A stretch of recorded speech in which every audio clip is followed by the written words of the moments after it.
Olá, olá pessoal. Olá, espero que todos estejam bem, né? Nós esperamos, né, que todos estejam bem. Meu nome é Marcos Antônio Gomes, eu faço parte do Grupo Espírita Dr. Bezerra de Menezes, do município de Guarulhos, o estado de São Paulo. Aqui em Guarulhos hoje está um clima bastante agradável, né? A gente usa blusa, está bastante gostoso. Hoje é o clima ideal para a gente poder estudar, né? E nosso objetivo hoje, como sempre, estudarmos um tema do Evangelho segundo o Espiritismo com muita serenidade, com muita tranquilidade, com muita simplicidade e clareza, viu?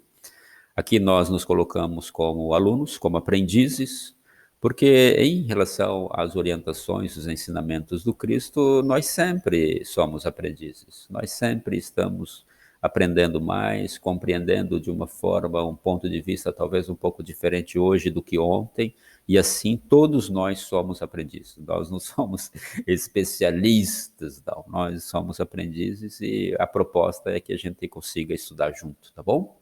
Então, para nós podermos iniciar, vamos com muita tranquilidade, muita singeleza, né? Vamos fazer uma prece pedindo a ajuda de Jesus. Quem quiser pode fechar os olhos, tá? Para melhorar a concentração. Eu vou manter os olhos abertos a fim de que se continue estabelecido, né, esse nosso vínculo, essa ligação através do olhar, se é possível dizer isso, tá bom?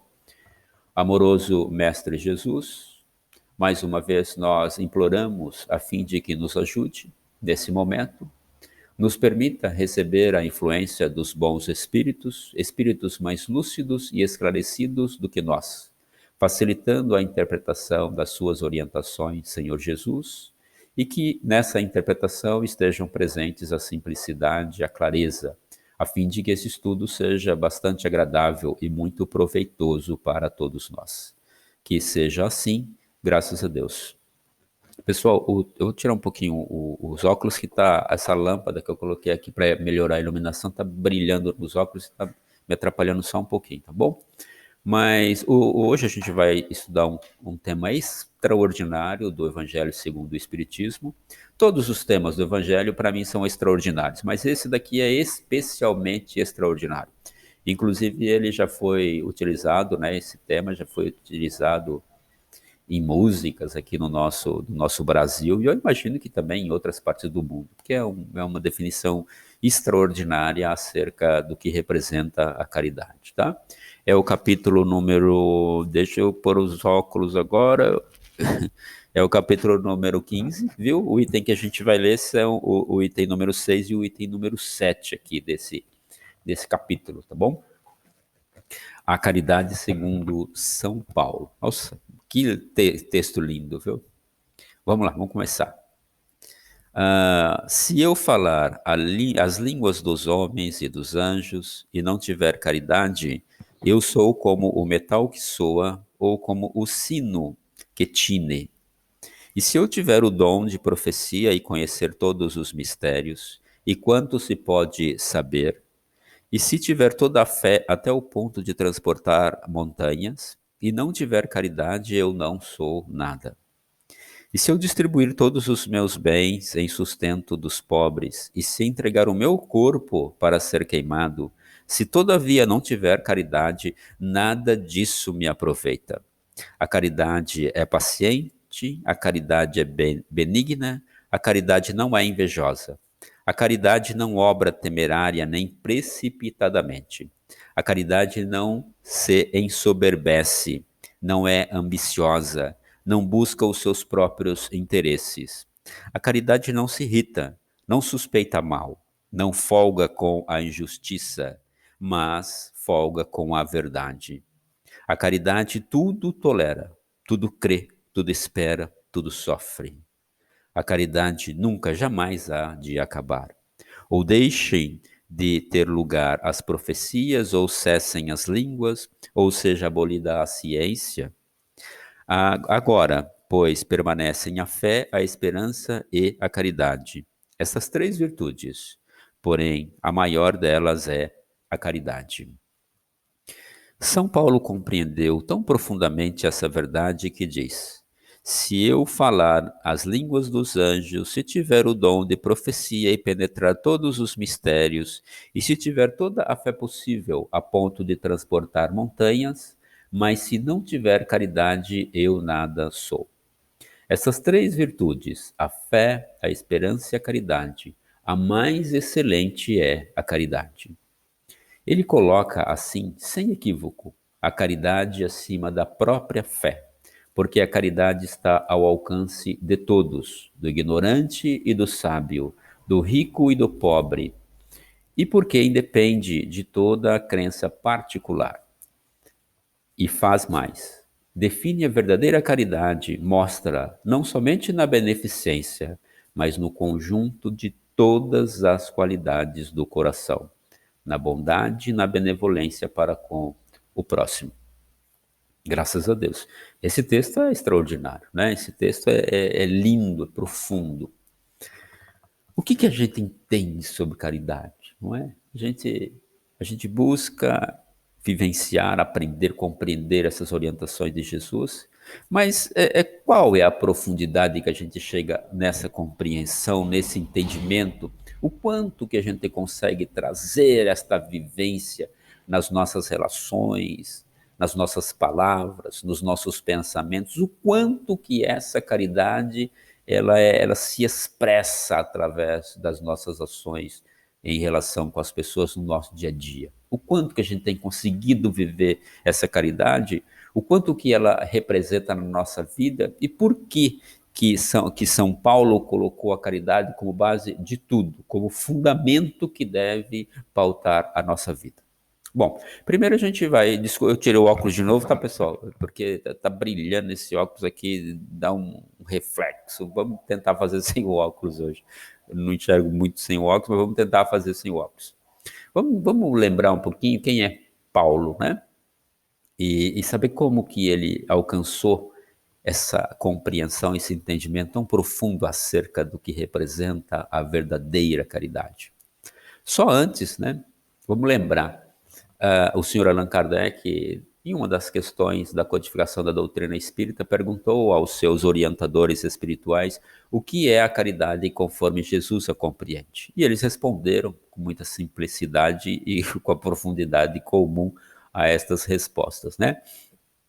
A caridade conforme Jesus a compreende, ela é a benevolência, a indulgência e o perdão. Três pilares fundamentais. Se a gente destrinchar o que representa cada um desses pilares, eles com certeza vão abordar tudo o que São Paulo colocou nessa carta aos Coríntios, né? E muito mais, porque a caridade ela é grandiosa, ela é abrangedora. A caridade ela abarca, né? Ela abrange todas as práticas vinculadas à bondade, ao amor. Nós poderíamos até brincar dizendo, né, que a caridade é o amor em ação. É o amor que age, é o amor que protege, é o amor que ampara, é o amor que faz, é o amor que ensina. A caridade é a expressão maior do bem na nossa vida, pelo menos aquilo que nos é possível alcançar de compreensão. Mas vamos tentar lembrar um pouquinho quem é São Paulo, né? Se ele já nasceu como São Paulo, se ele era apóstolo de Jesus ou não, para a gente poder verificar o quanto que esse espírito grandioso alcançou de entendimento acerca das orientações do Cristo enquanto aqui encarnado entre nós na Terra, né? Bom, Saulo, né, o nome anterior a essa conversão ao cristianismo era Saulo, Saulo da cidade de Tarso. Saulo era um grande estudioso. Saulo era considerado um profundo conhecedor, um doutor da lei judaica naquela época, né? Ele conhecia as leis todas estabelecidas pelos profetas, os mandamentos todos, todas as inserções religiosas que foram inseridas ali, colocadas como necessárias a fim de que o povo vivenciasse na prática do dia a dia. O Saulo conhecia tudo, né? E Saulo não foi exatamente, ele não conviveu diretamente com Jesus. Alguns dos discípulos de Jesus não conviveram diretamente com ele, né? Aqueles que andavam e perseguiam, né, e seguiam Jesus e sentavam para receber as suas orientações, os seus ensinamentos, o Saulo não fazia parte, porque o Saulo era religioso, né, era um profundo conhecedor da religião judaica naquela época, então ele seguia uma outra linha. Muito trabalhador, muito dedicado, e tinha a certeza de que aquilo que era proferido, que era ensinado, que era proclamado pela lei judaica na época representava para ele a verdade da vida dele, a verdade. E ele até então via a necessidade de combater as ideias que chegassem, né, e que fossem contrárias àquilo que a igreja dele tinha como verdade. Então, ele não sendo um seguidor direto ali de Jesus, ele começou a seguir os cristãos, né? Após a morte de Jesus, ele foi um dos perseguidores dos cristãos. E um cristão que ele começou ali a perseguir com muita intensidade, com muita dedicação, foi o Estevão.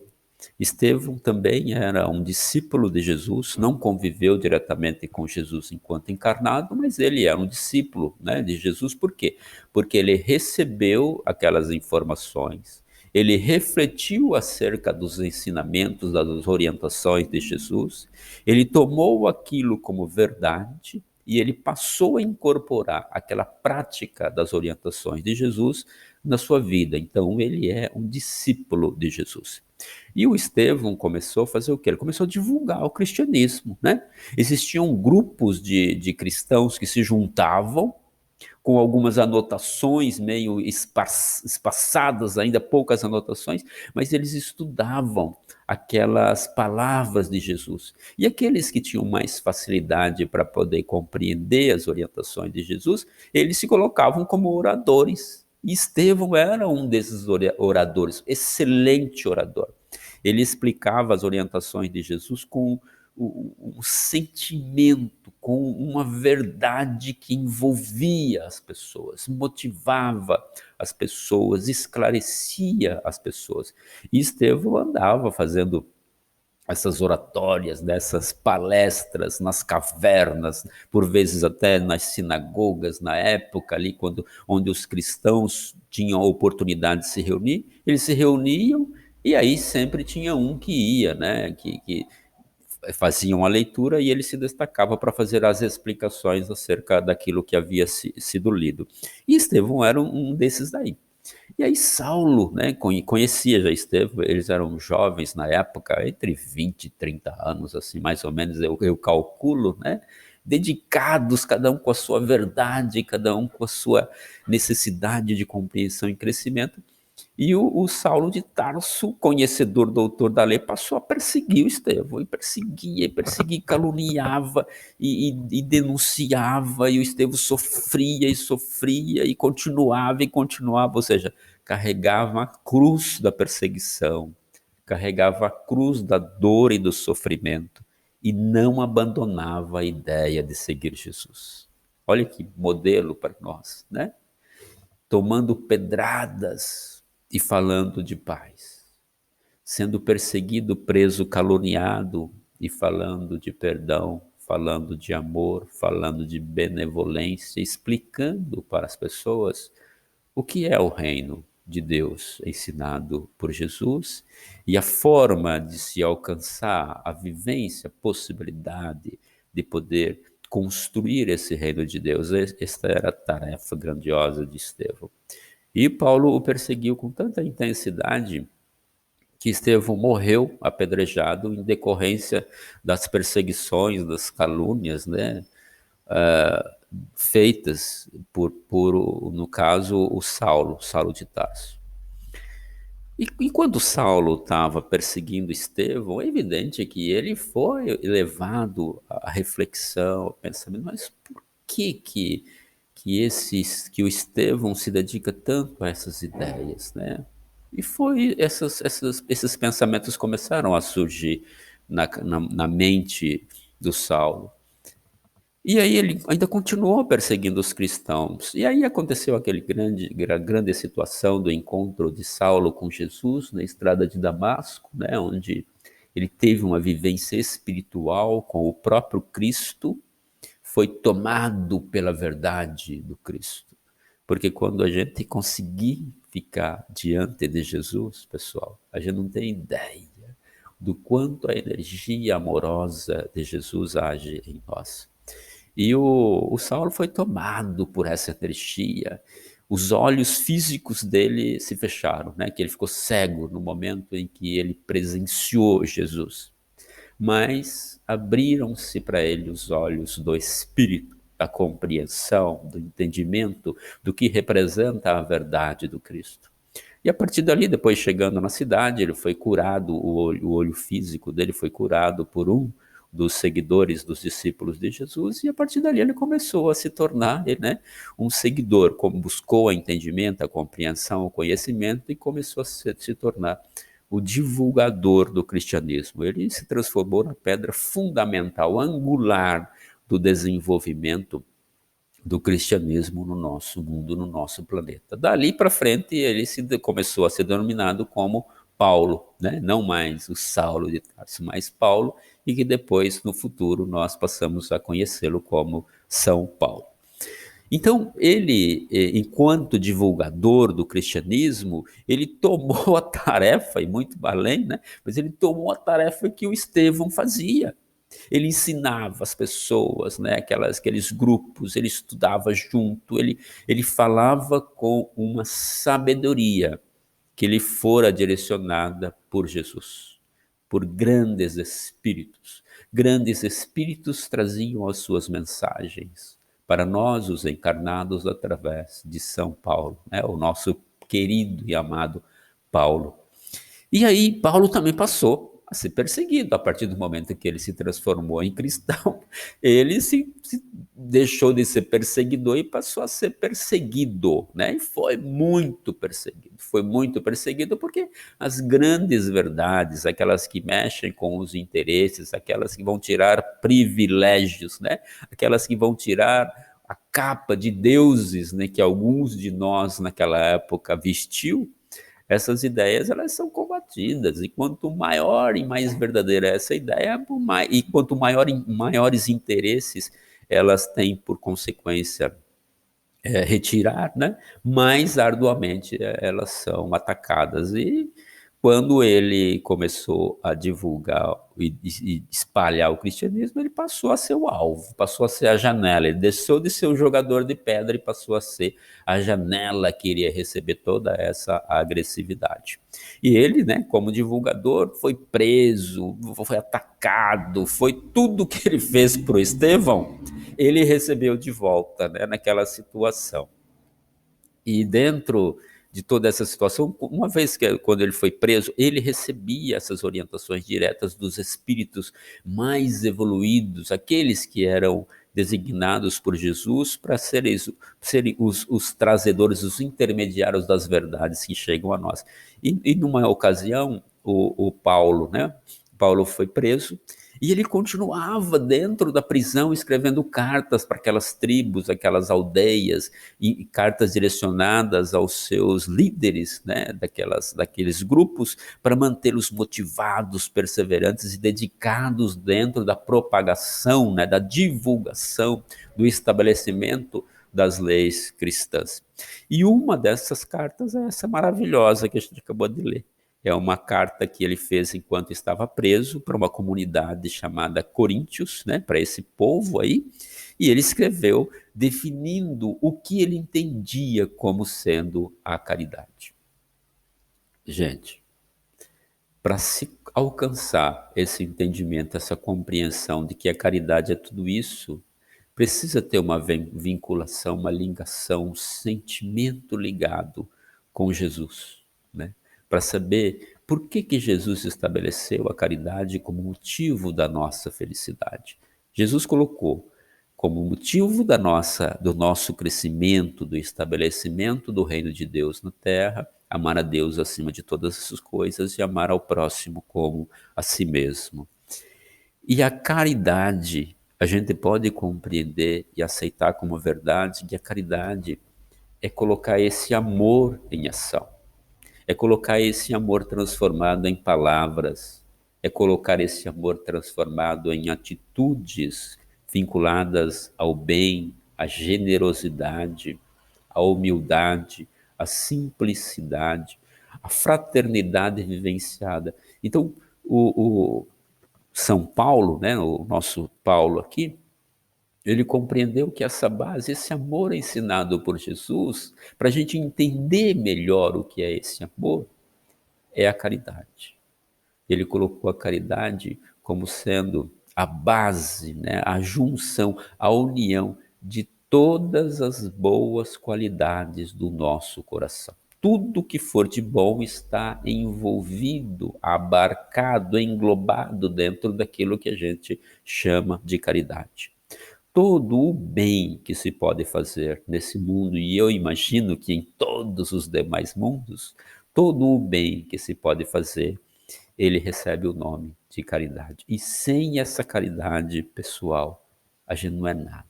Nós podemos ser os mais inteligentes do mundo, do universo.